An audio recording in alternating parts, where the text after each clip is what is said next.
রাজ্যে প্রথম দফার ভোট মিটেছে, দ্বিতীয় দফার ভোট হতে বাকি আরও কয়েকটা দিন।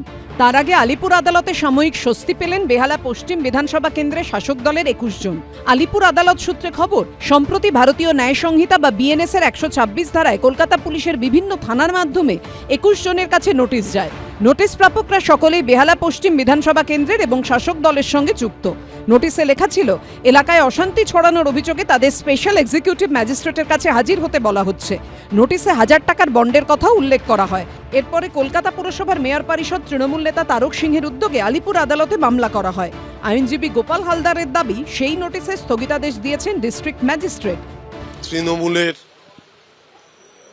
সমর্থক, তৃণমূলের কাউন্সিলর, তৃণমূলের মেম্বার যারা মিছিল মিটিংয়ে হাঁটছেন, তাদের বেছে বেছে বেশ কিছু সমন ইস্যু করেছে আন্ডার সেকশন 126 বিএনএসএস, যেটাতে বলছে security for keeping piece in other cases. সেই ডকুমেন্টসগুলোকে স্ক্রুটিনি করে দেখলাম, সেই ধরনের উইটনেস বা সেই ধরনের ইনসিডেন্টে এই লোকগুলো সেই প্লেস অফ অকারেন্সে ছিলই না, এবং the procedure adapted by the executive magistrate it is absolutely illegal এবং বিয়ন্ড দ্য ল। এর আগে নির্বাচন কমিশনের পক্ষ থেকে প্রায় ৮০০ জনের তালিকা প্রকাশ করে তাদের ওপর কড়া নজর রাখার নির্দেশ দেওয়া হয়েছিল। ২৪ ঘন্টার মধ্যেই নির্বাচন কমিশনের জারি করা নির্দেশিকায় অন্তর্বর্তী স্থগিতাদেশ দেয় কলকাতা হাইকোর্ট। হিন্দোল দে, সমীরণ পাল ও মুন্না আগরওয়ালের রিপোর্ট, এবিপি আনন্দ। जो सरकार अपने ही राज्य के सबसे बड़े शिक्षण संस्थान को नहीं बचा सकती, वो बंगाल का भविष्य क्या बचाएगी। একটা প্রধানমন্ত্রী আজকে যাদবপুর ইউনিভার্সিটির স্টুডেন্টদের যে ভাষায় আক্রমণ করেছেন, আমি মনে করি ছাত্র সমাজ, যুব সমাজের প্রতিবাদ করা উচিত। ভোটযুদ্ধের মাঝেই বাকযুদ্ধে জড়িয়ে গেল ঐতিহ্যবাহী যাদবপুর বিশ্ববিদ্যালয়ের নাম। जादवपुर यूनिवर्सिटी का नाम दुनिया भर में सम्मान से लिया जाता था।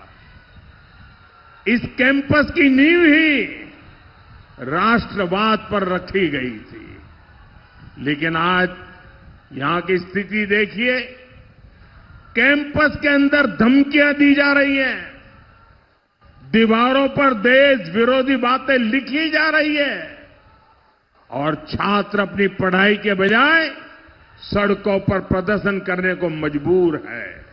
আমাদের ছাত্র ছাত্রীরা আমাদের গর্ব, আমাদের যুবক যুবতীরা আমাদের গর্ব, আমাদের ভাই বোনেরা আমাদের গর্ব। বলছে ওখানে নাকি নৈরাজ্য চলছে, তুমি ১ পয়সাও যাদবপুর ইউনিভার্সিটিকে দিয়েছো?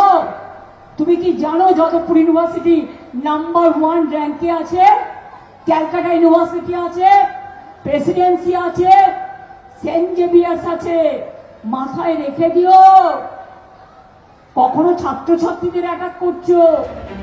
প্রধানমন্ত্রী নরেন্দ্র মোদীর বক্তব্যের সঙ্গে একেবারেই সহমত নন টালিগঞ্জে সিপিএম প্রার্থী পার্থপ্রতিম বিশ্বাস, যিনি যাদবপুর বিশ্ববিদ্যালয়ের অধ্যাপক। প্রধানমন্ত্রীজিকে এই প্রশ্নের উত্তর দিতে হবে যে যাদবপুর শ্রেষ্ঠত্বের মাপকাঠিতে ইনস্টিটিউট অফ এমিনেন্স এই অ্যাওয়ার্ডের শিরোনামে ভূষিত হলেন ১,০০০ কোটি টাকার। সেটা যাদবপুরকে কোনো কারণ না দেখি সেটার থেকে বাদ দেওয়া হলো, আর ভূষিত করা হলো জিও ইউনিভার্সিটি, যার জন্মই হয়নি তখন, তাকে হচ্ছে এক্সেলেন্স অ্যাওয়ার্ড দেওয়া হচ্ছে।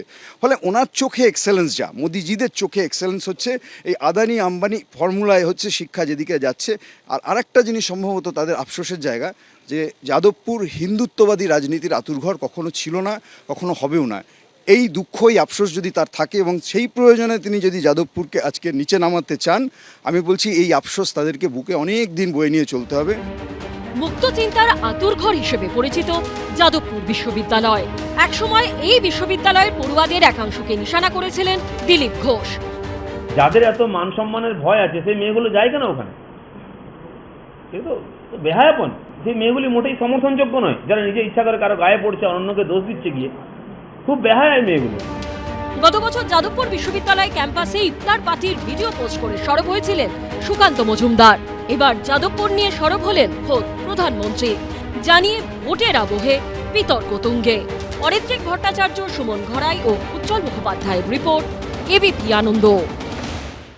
এবিপি আনন্দ, এগিয়ে থাকে, এগিয়ে রাখে।